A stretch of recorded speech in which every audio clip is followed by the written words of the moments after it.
warahmatullahi wabarakatuh. Halo semua, bagaimana kabarnya? Ibu harap kalian baik-baik aja ya di rumah. Tetap sehat, tetap semangat dalam mengikuti pembelajaran. Dan ingat, hal utama adalah kalian harus tetap jaga kesehatan. Jangan sering-sering keluar rumah kalau itu dirasa tidak terlalu penting.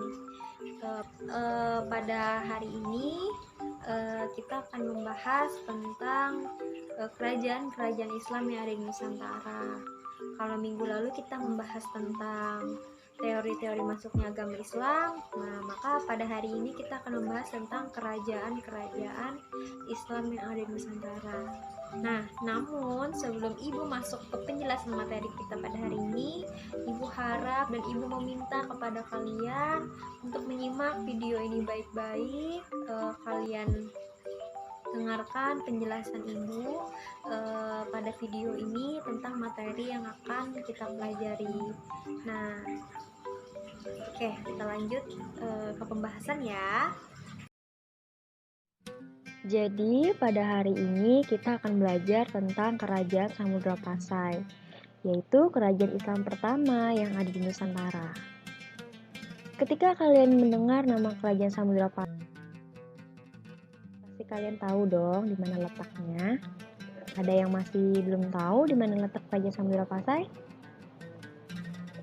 Nampaknya masih ada yang belum tahu ya. Oke. Nanti akan Ibu jelaskan di mana letaknya, dan sekarang Ibu akan menyampaikan poin-poin apa saja yang akan kita pelajari pada hari ini. Nah, yang pertama kita akan tahu dan akan belajar tentang berdirinya Kesultanan Samudra Pasai. Lalu Raja-Raja Samudra Pasai, masa kejayaan Samudra Pasai, dan masa keruntuhan dan peninggalan dari Kesultanan Samudra Pasai. Yaitu Kerajaan Samudra Pasai terletak di Kabupaten Lok Sumawe, Aceh Utara yang berbatasan dengan Selat Malaka. Nah, jika kalian mendengar tentang Selat Malaka, pasti kalian langsung familiar dengan letak yang strategis di jalur perdagangan. Seperti yang kita tahu bahwa Selat Malaka ini sangat strategis dalam jalur perdagangan. Nah, karena Kesultanan Samudra Pasai ini berbatasan dengan Selat Malaka, maka bisa dibayangkan bahwa tempat ini juga merupakan tempat yang strategis untuk jalur perdagangan pada zaman itu, dan sering dilewati oleh para pedagang-pedagang internasional ketika mereka ingin berkunjung ke Nusantara. Nama dari Samudra Pasai ini merupakan gabungan dari dua kota, yaitu Samudra dan Pasai. Kesultanan Samudra Pasai ini dirintis oleh Merah Silu pada abad ke-13 atau sekitar tahun 1267 Masehi. Dan kerajaan ini, seperti Ibu katakan tadi, terletak di Kabupaten Lok Sumawe, Aceh Utara.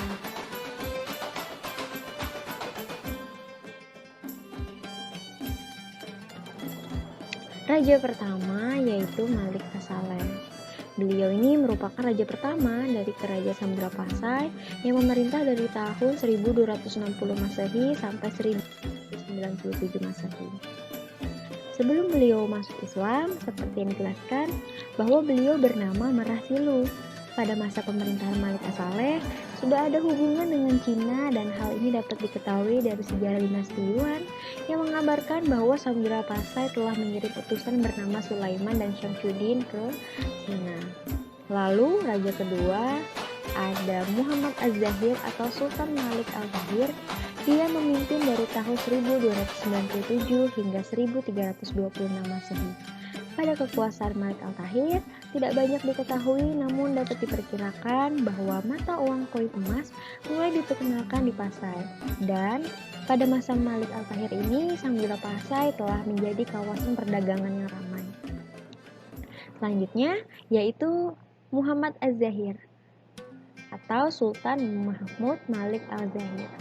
Beliau memimpin dari tahun 1346 hingga 1383 Masehi. Menurut kabar dari Ibnu Battuta, pada masa pemerintahan Muhammad Malik Az-Zahir terjalin hubungan yang sangat intensif pada beberapa ulama yang datang ke Samudra Pasai, antara lain para ulama yang datang dari Iran. Nah, lalu ada Sultan Arsya dan Abu Zaid Malik Zahir, lalu ada Muhammad Malik Zahir. Nah, beliau-beliau ini juga adalah raja-raja yang pernah memimpin di Kesultanan Samudra Pasai.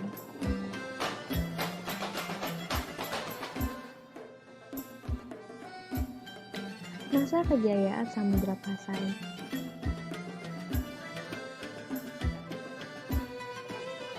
Masa kejayaan Samudra Pasai itu adalah pada masa kepemimpinan Sultan Mahmud Malik Az-Zahir yang berkuasa pada tahun 1326 hingga 1345. Ia meneruskan kepemimpinan dari Marasilu atau Sultan Malik Az-Saleh dan Sultan Mahmud Malik Az-Zahir. Ibnu Battuta pernah mengunjungi Samudra Pasai pada era ini. Samudra Pasai memiliki perdagangan lada sebagai komoditas utamanya dan berperan sebagai bandar dagang besar pada saat itu. Bahkan kerajaan Islam ini mengeluarkan bentuk alat tukar berupa koin emas dirham dengan komposisi emas murni 70%.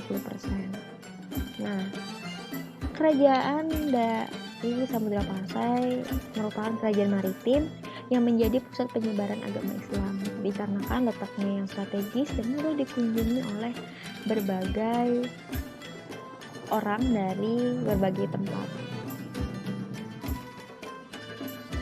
Namun, Samudra Pasai sempat hidup kembali setelah dibuat oleh sasaran dari Majapahit. Nah, Sultanah atau Ratu Malik Nadia yang memimpin di periode tahun 1406 hingga 1428 yang berhasil memajukan kembali kerajaan dagang dan pusat pembelajaran Islam di Samudra Pasai. Sampai pada abad ke-16, Sultanan Samudra Pasai masih berdiri tegak menjadi bandar dagang internasional.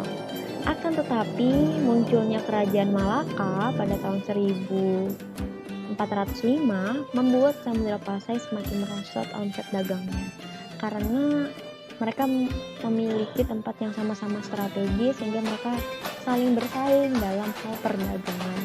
Namun itu membuat Samudra Pasai semakin turun omset perdagangannya.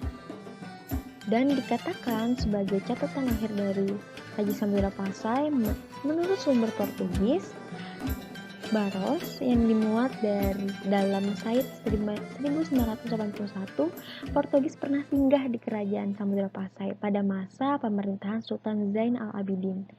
Nah, Portugis berhasil menginvasi Kesultanan Islam ini, namun kerajaan Aceh Darussalam tidak tinggallah diam, melihat peluang untuk memperluas kekuasaan hingga pada tahun 1524 Sultan Muhayyad Raja Aceh Darussalam mengusir Portugis dari Samudra Pasai yang sudah takluk dan pada akhirnya wilayah Kesultanan Pasai runtuh dan menjadi bagian dari Aceh.